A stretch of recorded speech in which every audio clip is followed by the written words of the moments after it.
Божественото Слово има сила да расте при всички условия. По това се познава то, ако има сила да расте при всички условия.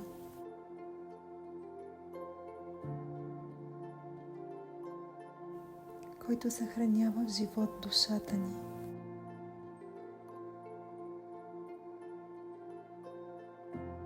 Укрепил си ме със сила в душата ми.